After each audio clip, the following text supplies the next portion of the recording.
Good morning students. Class 6 chapter number 17 और chapter का नाम है क्रिया विशेषण। हम आपको इस चैप्टर में क्रिया विशेषण के बारे में बताएंगे। क्रिया विशेषण की परिभाषा इस प्रकार से है कि क्रिया की विशेषता को प्रकट करने वाले शब्द क्रिया विशेषण कहलाते हैं। और इसके उदाहरण दे रखे हैं इस प्रकार से। रेणुका अचानक आई, विशाल उधर बैठा है और दीपाली प्रतिदिन पढ़ती है। इन वाक्यों में आई, बैठा है और पढ़ती है क्रियाएं हैं। ये क्रियाएं किस प्रकार हुई हैं, कहाँ हुई हैं और कितने समय के लिए हुई हैं, इनका पता अचानक, उधर, प्रतिदिन शब्दों से लगता है। ये शब्द क्रिया की विशेषता प्रकट कर रहे हैं और इन्हें क्रिया विशेषण कहते हैं। क्रिया विशेषण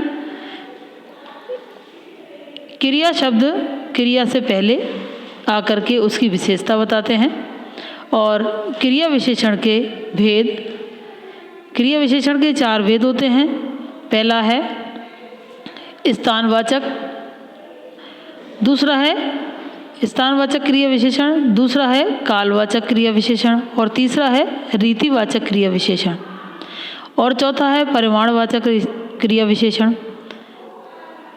पहला स्थानवाचक क्रिया विशेषण, जिन क्रिया विशेषण शब्दों से क्रिया के होने से पहले क्रिया के होने के स्थान का पता चलता है, उसे स्थानवाचक क्रिया विशेषण कहते हैं। जैसे तोता पास आकर बैठ गया और जसलीन बाई और रहती है और शैलजा वहाँ खेल रही है। इन वाक्यों में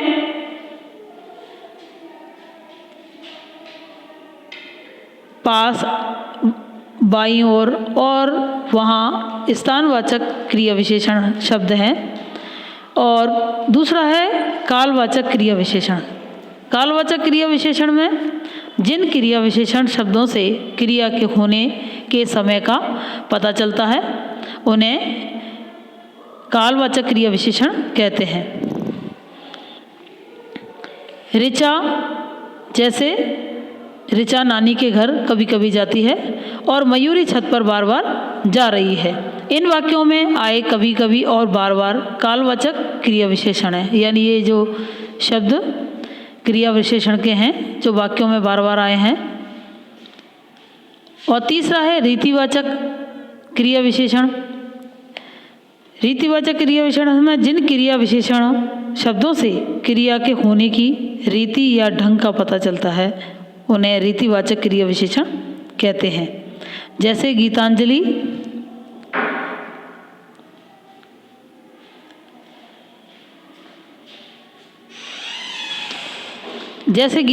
जल्दी जल्दी बोलती है और अमित झटपट भाग गया। जल्दी जल्दी और झटपट, ये क्या है? रीतिवाचक क्रिया विशेषण शब्द हैं ये। और आगे इसमें चौथा है परिमाणवाचक।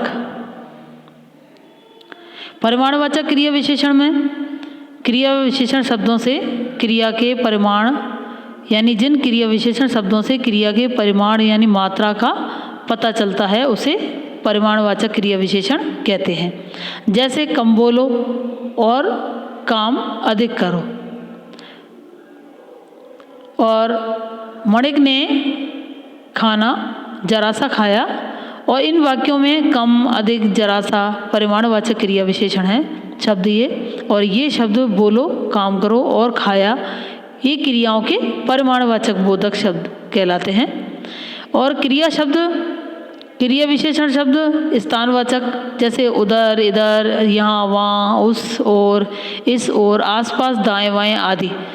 यानी कालवाचक रात भर, दिन भर, जब तक, तुरंत, अभी, सुबह, बार बार, यानी जो ये कालवाचक शब्द हैं ये क्रिया विशेषण के। और ये रीतिवाचक में क्या क्या आता है कि एकाएक,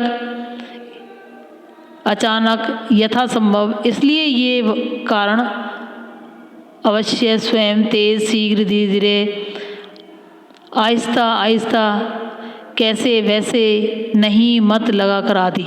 यानी ये वाक्य रीतिवाचक वाक्यों के अंदर आते हैं और परिमाणवाचक के अंदर ज़्यादा, थोड़ी सी, उतना, जितना, बराबर और अधिक, थोड़ा थोड़ा और काफ़ी, अत्यंत आदि, ये परिमाणवाचक में शब्द आते हैं।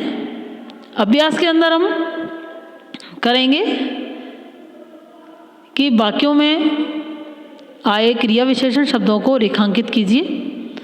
यानी मधुमिता लखनऊ से परसों लौटी, यानी परसों जो है वो क्रिया विशेषण शब्द है। ख, गाड़ी धीरे धीरे चलती है। अब इसमें ये धीरे धीरे शब्द क्रिया विशेषण आ गया। और गए में वर्षा अचानक होने लगी, ये अचानक शब्द है, ये क्रिया विशेषण के शब्द हैं वाक्य में। और अजय कम बोलता है, कम, ये क्रिया विशेषण शब्द है इसमें। हरिशरण ने घड़ी वहाँ रखी थी, वहाँ शब्द के नीचे अंडरलाइन है इसमें। और चय, अंदर जाकर कम करो, काम करो, तो इसमें अंदर जाके काम करो, इसमें अंदर जो शब्द है वो क्रिया विशेषण शब्द है, इसको अंडरलाइन किया है। छः, अधिक खाओगे तो पेट खराब हो जाएगा। अधिक जो शब्द आया है वो क्रिया विशेषण का है। और जय में अध्यापक अभी आने वाले हैं, इसमें अभी जो शब्द है वो क्रिया विशेषण का है। दूसरा क्वेश्चन है, खाली स्थानों में उचित क्रिया विशेषण शब्द भरिए। यानी पहले में तो क्रिया विशेषण शब्द को नीचे अंडरलाइन करनी थी और इसमें शब्द लिखना है। यानी कांता प्रतिदिन पढ़ती है, प्रतिदिन जो शब्द है वो क्रिया विशेषण का है। और नैनतारा कल करनाल जाएगी, इसमें जो कल शब्द है वो उचित क्रिया विशेषण शब्द है। और नौकर बहुत रोया पर मालिक ने पीटना ना छोड़ा, बहुत शब्द क्रिया विशेषण है इसमें। पुलिस जल्द ही आ रही है, तो जल्द जो शब्द है वो क्रिया विशेषण है। मैं रोज़ सैर करने जाता हूँ, रोज़ जो शब्द है वो क्रिया विशेषण है। तीसरा क्वेश्चन है कि वाक्यों में प्रयुक्त क्रिया विशेषणों के उचित भेद चुनिए। लोमड़ी तेजी से उछली तो कौआ उड़ गया, इसमें रीतिवाचक लोमड़ी यानी जो तेज जो अंडरलाइन की गई है उस शब्द के नीचे, इसमें पूछा है क्वेश्चन में जो क्रिया विशेषण शब्द है यानी प्रयुक्त विशेषणों से जो उचित भेद हैं उनके वो बताने हैं अपन को। तो तेजी जो लिखी हुई शब्द वो रीतिवाचक है। और इसमें खे में मेरी सहेली परसों आएगी, यानी परसों जो शब्द है वो कालवाचक है। आगे, सिपाही ने चोर को यहाँ पकड़ा था, इसमें यहीं जो शब्द है वो स्थानवाचक है। और बिल्ली नीचे भाग गई, तो जो नीचे शब्द है वो परिमाणवाचक क्रिया विशेषण है। और डे में अमिता कम बोलती है, तो कम जो शब्द है वो अपने नहीं, नीचे वाला जो शब्द है वो इसमें स्थानवाचक का है, घ के अंदर स्थानवाचक आएगा इसमें। और डे में परिमाणवाचक क्रिया विशेषण आएगा। और नाविक में यात्रियों को सावधानी से उतारा, तो इसमें रीतिवाचक आएगा सावधानी। और रात भर पानी बरसता रहा, तो रात भर जो शब्द है वो कालवाचक है। दाएं बाएं देख करके रास्ता पार करना चाहिए, जो दाएं बाएं जो शब्द है वो स्थानवाचक है। और चौथा क्वेश्चन है कि निम्नलिखित क्रिया विशेषण शब्दों का अपने वाक्यों में प्रयोग कीजिए। यानी जो ये शब्द लिखे हुए हैं इनको प्रयोग करके वाक्य बनाना है। आजकल मैं अपने कार्य में व्यस्त रहती हूँ, तुरंत, यानी हमें अपना कार्य तुरंत करना चाहिए। उस ओर, यानी हमारे घर से उस ओर बगीचा है। ज़्यादा शब्द को प्रयोग करके लिखना है कि हमें ज़्यादा नहीं बोलना चाहिए। इधर, यानी मेरा मित्र इधर उधर घूमता रहता है। बार बार हमें कोई भी गलत कार्य बार बार नहीं करना चाहिए। आपको इन जो क्वेश्चन है इनको अभ्यास को आपकी नोटबुक में आपको करना है और जिस तरह से मैंने बताया है। Thank you.